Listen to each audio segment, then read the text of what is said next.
जवाब दीजिए दीपक झा। यहां पर सिर्फ जवाब दिया जा रहा है, जिस तरह की हरकत कांग्रेस कर रही है, ये कह रही है चारू प्रज्ञा।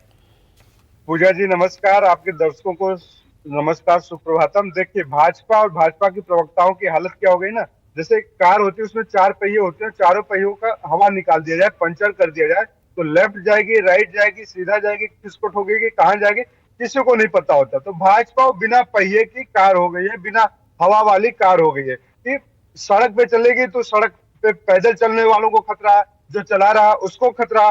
तो ये भाजपा की स्थिति आज वैसी है, क्योंकि अमित शाह बोलते हैं राहुल गांधी जी की नानी आ जाए।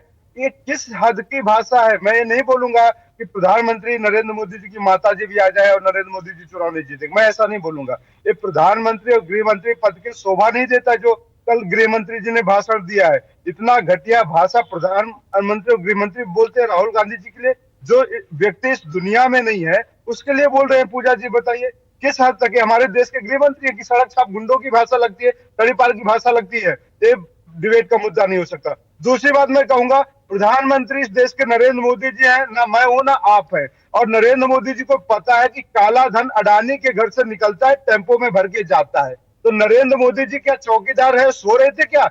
ईडी सीबीआई सब सो रहे थे क्या?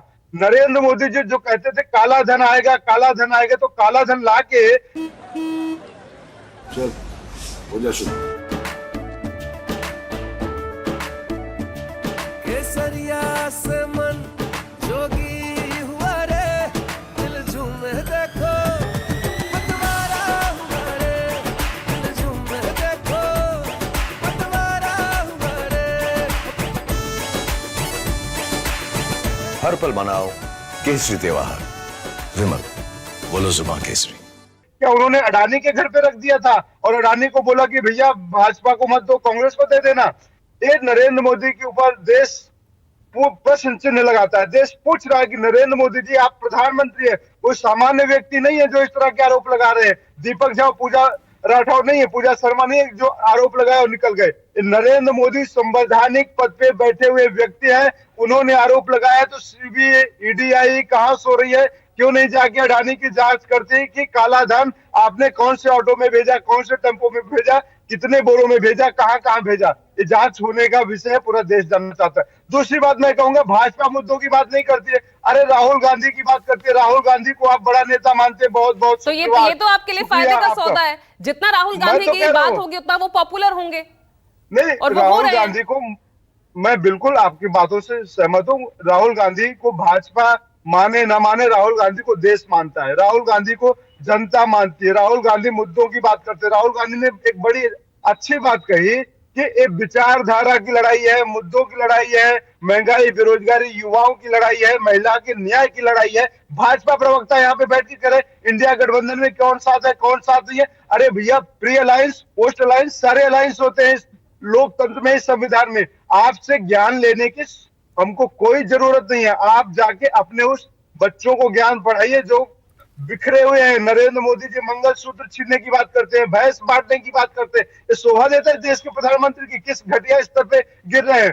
फिर मैं कहूंगा कि नरेंद्र मोदी जी की जो माता जी हैं, जहां भी हैं स्वर्ग में, वहां से आशीर्वाद दे नरेंद्र मोदी जी को कि इस बच्चे को कम से कम सद्बुद्धि आए, क्या बोलना है क्या नहीं बोलना है। देश का प्रधानमंत्री है, एक चाय वाला नहीं है। आप 14-15 सालों से आप संवैधानिक पदों पे बैठे हुए हैं और भाषा आपकी घटिया स्तर और चाय वाले की तरह है। चाय वाला भी बढ़िया भाषा में बात कर लेता है, बढ़िया भाषा में भाषण दे लेता है, लेकिन नरेंद्र मोदी जी, अब आप ये बताइए कि देश में महिलाओं के नाम पे आपने तो बहुत कहा था कि बहुत ही महिलाओं पे अत्याचार, और एक बलात्कारी ब्रजभूषण सिंह के बेटे को आप टिकट दे देते हैं, तो आपने महिला सम्मान में तो आपने लिपापोती कर दिया। ठीक है, 10 सेकंड चारू प्रज्ञा आपको दे रही हूं, रिस्पॉन्ड कीजिए, बाकी मेहमानों का रुख करूंगी। बोले चारू प्रज्ञा। देखिए, अगर आप प्री पोल, पोस्ट पोल और ये सारी अलायंसेस की बात कर रहे हैं दीपक जी, तो प्री पोल आपने हल्ला मचाना क्यों शुरू कर दिया था? दूसरा सवाल मेरा आपसे ये है कि जब आप ये कह रहे हैं कि किसी की माँ को, किसी के पिताजी कैसे कहते हैं राहुल गांधी जी के लिए? रुकिए दीपक, रिस्पॉन्ड लूंगी आपका भी रिप्लाई लूंगी, रुकिए। उसके सारे निर्णय को तो प्रश्न करना हम कर सकते हैं ना, क्योंकि गांधी परिवार तो पूरा, उनके पूर्वज सब राजनीति में थे, मोदी जी की माता जी को आप कैसे घसीट लेते हैं, बताइए, इतना घटियापन आप कैसे दिखा देते हैं। तो सच्चाई ये है कि आज अभी टीवी पर जब से आपने बोलने शुरू किया, आप केवल रिटॉरिक्स पर है भाई, केवल रिटॉरिक्स पर है। आप तो उस पार्टी के प्रवक्ता बन चुके हैं जो अपने खुद के घर की बेटी नेहा को कर्नाटक में इंसाफ नहीं दिला पाए। कर्नाटक में फ्री में बस की सेवा तो अनाउंस कर सकते हैं, लेकिन बस का पेमेंट नहीं कर सकती आपकी सरकार। आप उस अलायंस का, उस पार्टी का हिस्सा बनकर उनके लिए आप कर्नाटक का जिक्र कर रहे हैं तो वहां पर प्रज्वल रेवन्ना का भी बड़ा कांड वो सभी के सामने है, उसे भी हम भूल नहीं सकते। चारू प्रज्ञा 10 सेकंड आपको दे रही हूँ, 10 सेकंड आपको दे रही हूँ, बोलिए। बिल्कुल, और क्यों भूलना चाहिए मुझे बताइए। नहीं, मैं दीपक झा अगर आपकी सरकार रिस्पॉन्ड करने दीजिए, बोलिए। पूजा जी देखिए, गुलखार गुलगुरा से परहेज करिए। नेहा तो इनको याद आती है, लेकिन प्रज्वल रेवन्ना जो 3000 महिलाओं के साथ बलात्कार करता है वो भूल जाती है। उत्तराखंड में अनिता भंडारी ये भूल जाती है। अरे महिला होके महिलाओं की बात करिए, पार्टी लाइन से ऊपर उठ जाती है। ठीक है, तो बेहतर होता। अपने सहयोगी दूसरी बात राजीव मैं रंजन कहूंगा, का रुख कर अमित लेती हूँ। शाह राजीव। नानी को याद दिलाएंगे और माँ की याद मैं दिला दूं तो आपको बड़ा दुख हो जाता है। ठीक है। अरे क्या बात कर रही है आप लोग? ठीक है दीपक जी। आपको किसने मना किया था कि आप लोग राजनीति में रखिए? आप लोग तो अंग्रेजों के ठीक है गुलामी दीपक कर जी, रहे थे, मुझे बाकी अंग्रेजों को मेहमानों का भी माफिया में रुख लग करना रहे है। थे। दीपक जी, पूजा पूजा पूजा दीपक जी, पूजा जी पूजा प्लीज 10 सेकंड हो गए, प्लीज पूजा जी, वापस आऊंगी, वापस भाजपा आऊंगी, के लोग वापस और आऊंगी RSS दीपक के जी, लोग- वापस आऊंगी। राजीव, पूजा पूजा 10 सेकंड। भाजपा के लोग किसने मना किया था कि ऐसे नहीं ना, आजादी ऐसे के किसी की समय बात समझ में नहीं आ रही है। चारू आजादी प्रज्ञा में आपसे भी भाग गुजारिश है, ले। प्लीज। लेकिन ये अंग्रेजों की गुलामी कर रहे थे, अंग्रेजों के तंगे चल ऑडियो रहे थे डाउन कर भाजपा दीजिए, वाले। मुझे फिर ये स्टेप उठाना पड़ता है। I am so sorry. Rajiv जी,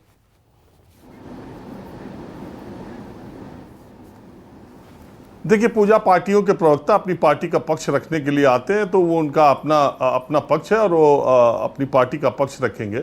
लेकिन सवाल जब प्री पोल अलायंस या पोस्ट पोल अलायंस की बात की जाती है तो इस देश में ना कांग्रेस पार्टी अपने को ऐसा कह सकती है, ना भारतीय जनता पार्टी कह सकती है कि उन्होंने नैतिकता के वो मापदंड रखे हैं कि पिछली बार किसके साथ समझौता किया था, कहाँ साथ लड़ रहे हैं, कहाँ अलग लड़ रहे हैं। मैं 2-3 उदाहरण आपको दे रहा हूँ। तेलंगाना का 2018 का विधानसभा चुनाव था तो कांग्रेस पार्टी ने टीडीपी से समझौता किया था। अभी चुनाव हो रहा है आंध्र प्रदेश का तो भारतीय जनता पार्टी ने टीडीपी के साथ समझौता किया है। पिछला जो विधानसभा का चुनाव उत्तर प्रदेश में हो रहा था तो सुभाषपा के ओम प्रकाश राजभर ने प्रधानमंत्री के लिए और वहाँ के मुख्यमंत्री के लिए क्या क्या बातें कही और गठबंधन में किस तरफ वो थे आपने देखा था। और ये 2024 का चुनाव हो रहा है तो वही ओम प्रकाश राजभर बीजेपी के साथ गठबंधन में चुनाव लड़ रहे हैं। अभी 2 साल पहले नीतीश कुमार के लिए गृह मंत्री ने क्या कहा था, दरवाजे हमेशा से बंद है, सारी चीज है। नीतीश कुमार ने बीजेपी के लिए क्या क्या कहा था पूरे देश ने देखा है। अभी 2024 का लोकसभा चुनाव है, बीजेपी का और नीतीश कुमार का गठबंधन है। यही कांग्रेस पार्टी नीतीश कुमार को न जाने क्या क्या कहती थी और इंडिया गठबंधन में नीतीश कुमार के सरपरस्ती में और वो गठबंधन के लिए साथ आ गए। यही भारतीय जनता पार्टी एनसीपी को 70,000 करोड़ के घोटाले की बात कहती थी और 2019 के लोकसभा में एनसीपी के प्रमुख नेता अजीत पवार जो है उनके बेटे भी चुनाव लड़े थे उस गठबंधन से। आज वही अजीत पवार बीजेपी के साथ गठबंधन में चुनाव लड़ रहे हैं। तो पिछली बार यही उद्धव ठाकरे कांग्रेस पार्टी को न जाने क्या क्या कहते रहते थे। उनके पिता कहते थे कि बाल ठाकरे कि अगर कांग्रेस की तरह पार्टी हुई तो मैं उसी दिन अपनी दुकान बंद कर दूंगा। वही उद्धव ठाकरे सत्ता के लिए और राजनीति के लिए अब कांग्रेस के साथ गलबहियां करके गठबंधन करके चुनाव लड़ रहे हैं। तो किसी एक जगह की बात आप मत कहिए, किसी एक पार्टी की नहीं, सारी पार्टियों के। वो जमाना गया अटल और आडवाणी का जब वो कहते थे कि सत्ता, अगर ऐसी सत्ता मुझे मिली तो मैं चिमटे से भी नहीं छूऊंगा। ये अटल बिहारी वाजपेयी की बात है और दीनदयाल उपाध्याय और श्यामा प्रसाद मुखर्जी की बात है। आज की राजनीति में आप ऐसा नहीं कह सकती। सत्ता के लिए सारी पार्टियां जोड़ तोड़, गिराना, पकड़ना, किसी के साथ गठबंधन करना, लड़ना किसी के साथ, जाना किसी के साथ, ये सब दोनों तरफ से होता रहता है। ये देश की 2 प्रमुख पार्टियां ये अपने अपने हिसाब से अपने अवसरों का फायदा उठाती हैं। बिल्कुल, और वो दिख भी रहा है, राजीव। और इसीलिए लगातार हर चुनाव जो है फेस दर फेस एक नया ही मोड़ लेता हुआ नजर आता है।